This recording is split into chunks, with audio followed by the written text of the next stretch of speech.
Well, welcome back to Real Estate and More. I'm your host, Michael Hatfield. Many home buyers and sellers find themselves with questions on how to vest their new home. This morning, I have highly regarded Walnut Creek attorney Franklin Parrish, who has published and practiced law in estate planning and trust administration for more than 30 years, as our guest. Welcome to the show, Frank. Thank you, Michael. It's a pleasure to be here. Why do you enjoy law so much? I'll tell you, I think the thought where we say counselor, and that is really what I feel I do a great deal of the time, and that is counseling individuals or advising individuals, not telling them so much what to do or what not to do, but to alert them as to what options they have so that they can make an informed decision. And after all, you can't do proper estate planning, or clients cannot make informed decisions unless they're aware of what options they have. Absolutely. And you've been doing this for more than 3 decades? You don't even look that old. I can't believe it. Time goes by. As I see it, from the real estate side, there are 2 critical actions that a home seller or buyer needs to make. The first one is that they need to have an estate plan, which is involving at least a will and a trust, and more about that in a moment. But they also need to invest their property ownership in an entity that will work for their estate plan. Is that not correct? That is correct. Okay. And, quite often when I meet with individuals, for example, a married couple, and I always inquire as to how their assets are titled. And with regards to real estate, of course, we're looking at how does the name appear on a grant deed. And of course, that's public record. The question is, for a married couple, how are your grant deeds titled? Many individuals will say, well, we own them together. And I always think to myself, well, that's very nice to say we own them together. But how do you own them together? Do you own them in joint tenancy? Do you own them as community property? Do you own them as tenants in common? And each one of these forms of co-ownership have different consequences. And so consequently, that is the beginning point of asking individuals, how are these assets titled? And then alerting them to the impact of it. Most married couples are community property in this state, so they'll vest something as joint tenancy with a right of survivorship. What does that mean? Joint tenancy with right of survivorship is not community property. Even though we live in a community property state, it needs to be clearly stated on a deed as community property. Community property offers a major benefit, and that is an income tax benefit, which at the death of the first spouse, the property receives a 100% step up in income tax cost basis. So in other words, the survivor could sell the property for its fair market value and pay 0 in income tax. Now that is true for community property. That is not so with regards to joint tenancy. So even though we're in a community property state, unless the deed actually shows community property on it, it is not community property. Very interesting. So our escrow officers are really the ones that will take this after a buyer has taken advice from their estate planning attorney, some person such as you, someone with experience, we hope, and then he's going to talk, or they're going to talk with their escrow officer, and then they're going to vest their property appropriately. Now, we see a lot of them in real estate that are vested in the trust. The trust. Why is a trust so important in California? Trust is a separate document from your will. A trust allows you, the primary benefit of the trust is that it allows you, if you become incapacitated, that the assets titled in your trust avoid having any type of court supervision. In other words, it avoids a guardianship. It avoids a conservatorship. And a guardianship and a conservatorship, in reality, simply is another term for a living probate. We constantly hear that a goal of proper estate planning is to avoid probate. Probate is the process of the distribution of assets governed by your will. And where probate is involved, a court proceeding is involved. The typical probate process in Contra Costa County in the Bay Area typically will take up to 2 years. By comparison, if a client, whether married or single, establishes a revocable living trust, in other words, a separate document established during your lifetime, it is a trust. It is in effect a contract. You are the creator of the trust, the settlor. You are also the trustee or the manager, and you are then the beneficiary for your lifetime. You retitle or fund the trust. Funding, another synonym, is retitling. So you're retitling or taking title to assets, including real estate, in your name as trustee of your revocable living trust. If you're a married couple, husband and wife may be co-trustees. Single individual, you transfer the asset into the trust, and as a result of that, you have complete control over it. You avoid any problems in the event you become incapacitated. At date of death, the assets in the trust do not go through probate. In addition, the trust is different than a will. A will only becomes effective at death. By comparison, the trust is effective immediately when you establish it. You transfer assets into it. You don't have to have a separate tax ID number. You continue to have your own Social Security number. At date of death, the trust transcends death. In other words, suppose you decide, well, at my date of death, I want the assets to be retained in trust for the benefit of my children or my spouse or whomever until they attain X ages. You can do that. Okay, so going back just a little bit, Frank, the reason that we want to have a trust for a layman like me is that it avoids the cost of a 2-year, let's say 2-year probate where it goes through the courts. And it, to me, like a trust is like a separate person, but it's you at the same time. So you are actually controlling everything that happens with your revocable living trust, and you are maintaining ownership of your assets. And if something does happen, your spouse will just, or your trustee will automatically take over and minister without having a tax event. Is that correct? You are correct. But the main point, I think, that needs to always be for clients to focus on, while they may have a document entitled a revocable living trust, until they actually transfer assets into it, in other words, retitle assets, the trust is not effective. Ooh, say that again. Until you actually take title to assets in the name of the trust, it is not effective.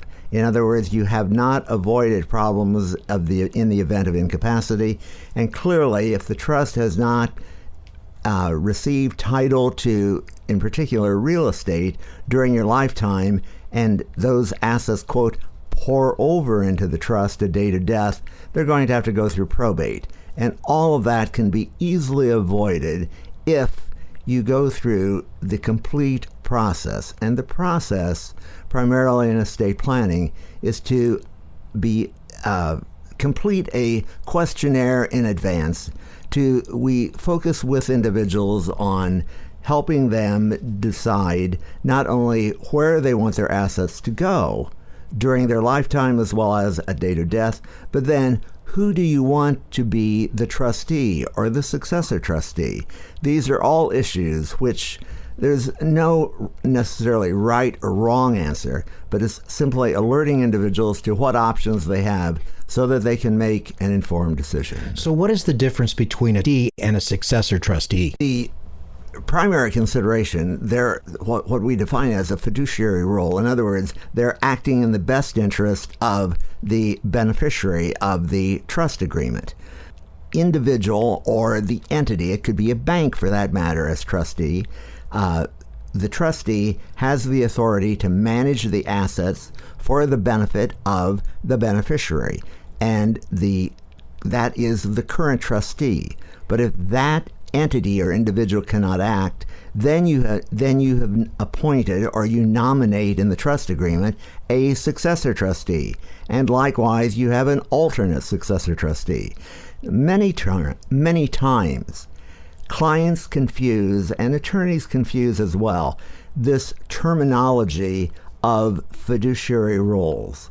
In other words, under a will, you have an executor. And if that person cannot act, then you have a successor executor. And if that individual or bank cannot act, then you have an alternate successor.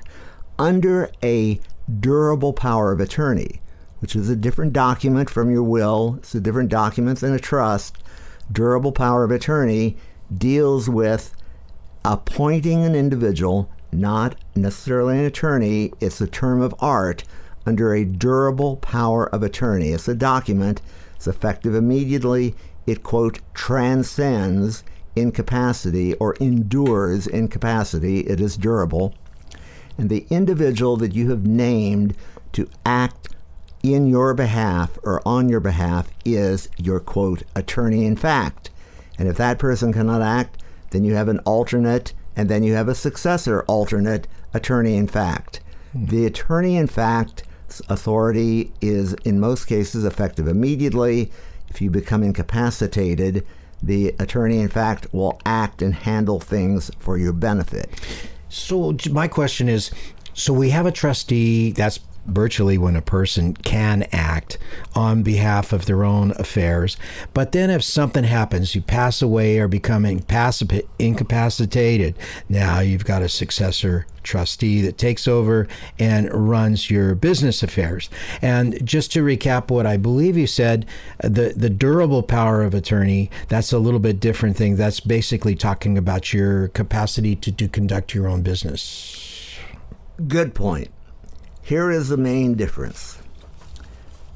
You recall I mentioned with regards to a trust, it transcends death. It can continue on at your date of death, on for the benefit of a spouse, for children, third party, whomever. By comparison, under a durable power of attorney, it is effective immediately. However, at date of death, the power of attorney immediately terminates. Now, compare that to the trust that transcends death. So why would you want or need a durable power of attorney if you have a trust? And the answer is, not all assets can be transferred or retitled into a trust. You may ask, well then what are those assets? Primarily they are retirement accounts, IRAs, 401k, pension, profit sharing. None of these assets can be retitled into or fund a trust. They always remain in the participant's name. So what do we look at there? We're looking at who you've named as a beneficiary and an alternate or a successor beneficiary. And in many times, clients have failed to name a successor beneficiary. And as a result of that, those proceeds, which for no reason should go through probate, ultimately end up going through a probate process. It's costly and it's unnecessary. But the durable power of attorney is a separate document from your will, from your trust. It can be effective immediately. It terminates at date of death. Wow. A lot of information there. With all of this great information, we're going to have to take a short break. Be right back. Welcome to the Real Estate Minute with RE/MAX expert, Michael Hatfield. Michael, what traits should we look for in selecting an agent? Look for a deal maker with a positive attitude who will work tirelessly for you. An agent who is adept in multiple offer situations, drafting contracts, marketing and advertising a client's home, is familiar with multiple cultures, experienced in mortgage financing, inspections, and escrow, is a huge asset to his client. What can you do as a plus for clients? Your agent is your eyes and your ears, one who works behind the scenes on your behalf. A great attitude, working well with others, and keeping clients' priorities number one is a given for us. Call 925-322-7775 now to schedule an appointment or complimentary home analysis. For excellence in real estate, call the Michael Hatfield RE/MAX team at 925-322-7775 or go to michaelhatfieldhomes.com. Now, back to our show. Lot of information. My head's a little bit spinning. I hope some of our listeners are also. So as an aside, just to give us a chance to catch up with you, it may be interesting for some of you to know that Frank is a proud holder of the Eagle Scout merit. And for that it's amazing accomplishment for a young man. In fact, I lost a really good friend a few years back and then was able to help his son achieve the Eagle Scout rank. We actually built some barn owl boxes as part of the project. But it wasn't easy. And then the second thing is when I was flying, I had a guy I was checking out.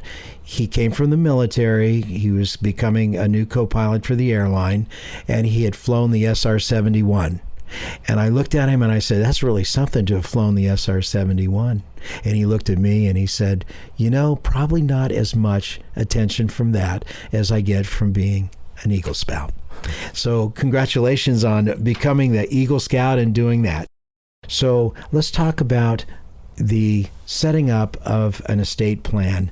So they fill out the questionnaire, and then where do you go from there? Just simple steps. The questionnaire, and some individuals, we provide this in advance of the initial consultation. Say you can complete it, in advance. Some clients may be completing it on their way to the office. The main thought is the questionnaire serves as an outline for that initial conference. It causes people to think about issues that they have never given any thought to before. For example, a young married couple with minor children. It is a critical issue that they have an estate plan for one very simple and important reason. Where minor children are involved, the will of that client, not the trust, the will appoints who you want to have care and custody of your child. In other words, a guardian. If you and your spouse are a single client, if you are deceased, where do you want your child to go? Who do you want to have care and custody of that child until they are 18? And that is governed by the will. That is not governed by the trust. By comparison, and I always come back and share with individuals that size of an estate is not synonymous with complexity. You can have a very modest estate, say under $500,000, and it can be ungodly complicated. If you have gone through a marital separation, if you have a child who has special needs, you can have a whole host of complexities that have nothing to do with estate size. But it's important, therefore, to be able, and that is what the questionnaire is intended to do, is cause individuals, as I said, the guardian, begin to think about those issues. The other consideration in that questionnaire is to say, okay, well, you have assets, and we go through and provide a financial statement, and now where do you want those assets to go? In most cases, clients will say, if it's between husband and wife, we want each other to have the benefits of it for the remainder of our lifetimes, and, at the date of death of the survivor, it would continue on for the benefit of our kids. And then the question is, well, if that is the case, at what ages do you want the funds to be distributed to a child, as an adult child? And most individuals will say, well, gee, wouldn't it be at 21? Well, that's possible, but it doesn't have to be. You could have it continue on. Do you want a 21-year-old to receive everything in lump sum outright at once? In most cases, the answer is no. So if you don't want that to occur, you can define that in the trust. You can say they have the right to the income off these assets, and then you structure it as to when do you want the funds to be distributed. For example, we could say a third at 25, half at 30, the balance at 35. Or then you may say, or the issue could be brought up, well, but who would be managing these funds for the benefit of our son or daughter? And that individual is the trustee. And if that person cannot act, then who would you want? And then we go one step further and say, well, but what if a child dies during the administration of his or her trust? Where would the assets be distributed?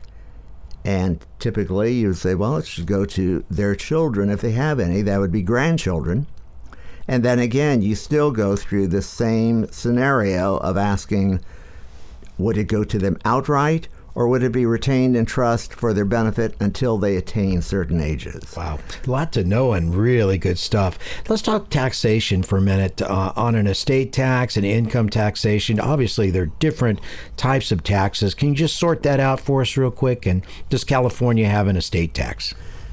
California does not have an estate tax. Okay. At least not at this time, and I doubt that I don't see the chance of that happening, at least in the foreseeable future. We do have a federal estate tax. That tax impacts very few individuals. The current exemption from federal estate tax for a single individual in 2023 is $12,920,000. So I share with you an individual who has more than $12,920,000. It's a nice problem to have. The vast majority of us don't have that.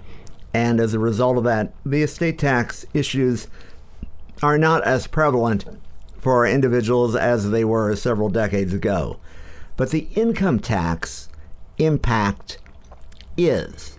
And the impact of income taxation on inheritance, the general rule is there is no income tax when you inherit an asset other than an IRA or a 401k, a pension, or profit sharing.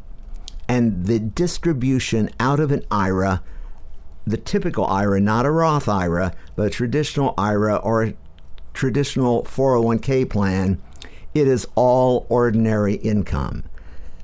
IRAs, 401k plans, yes, they can be inherited by a beneficiary designation, but they are not designed for inheritance. IRAs are designed for primarily one purpose, and that is retirement income to the recipient, the participant. The major impact of income taxation on other assets other than IRAs, other than 401k plans, is dealing with proper titling. And that is a single individual, if they have assets, a brokerage account, and it's titled in their trust, and therefore, as we mentioned earlier, it avoids probate. And then at date of death, based on the current federal tax laws, it receives a new cost basis at date of death.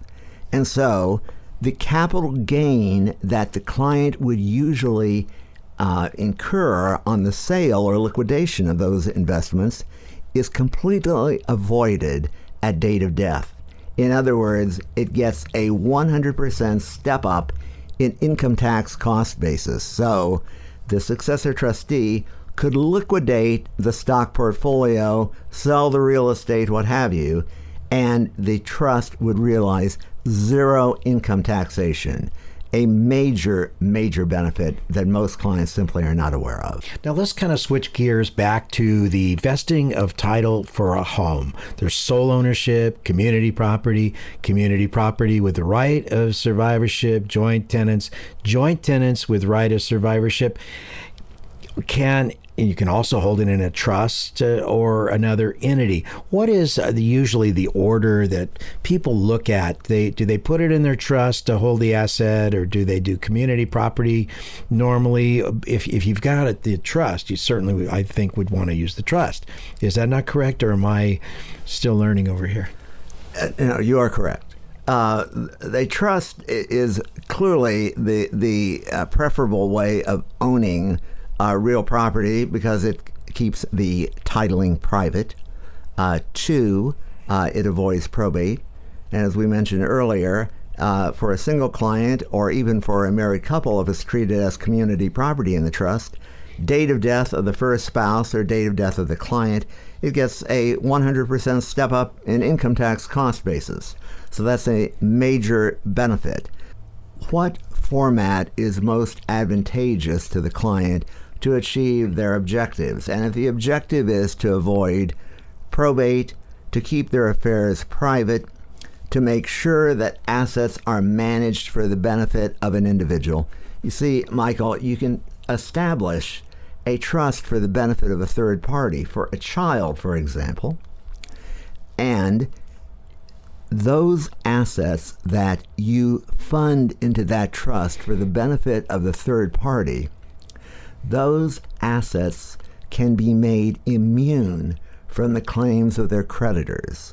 So if they're ever sued, if they ever go through a divorce, those assets that you have placed in trust for the benefit of a child are immune from creditor claims. That's a major, major benefit. You can do for third parties, for children, that which you cannot do for yourself. Thank you, Frank, for being on the show and giving us a piece of what it is to be an estate attorney and a will and trust and an expert in all of those.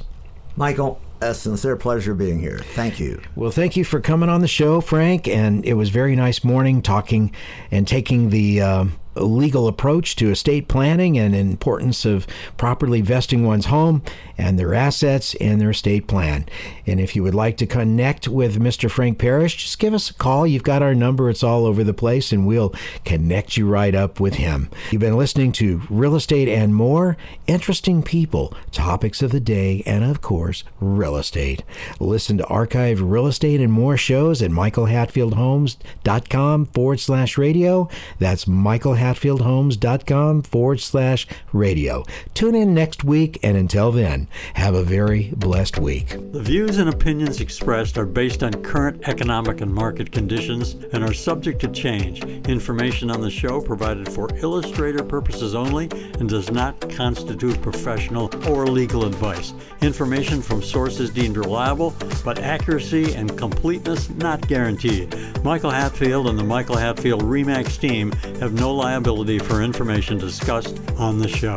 Consult with qualified professionals prior to taking action. We at the Michael Hatfield RE/MAX team enjoy representing our valued clients. If you or someone you know is interested in buying or selling and wishes to schedule a complimentary appointment with the Michael Hatfield RE/MAX team, call us at 925-322-7775. That's 925-322-7775. Or go to our website, michaelhatfieldhomes.com. I'm Michael Hatfield. Thank you for listening today. Join us next Saturday for the next Real Estate and More, when we again sharpen our focus on how's the market. Join us next Saturday and have a wonderful week. Best wishes and blessings to you. DRE 01493761.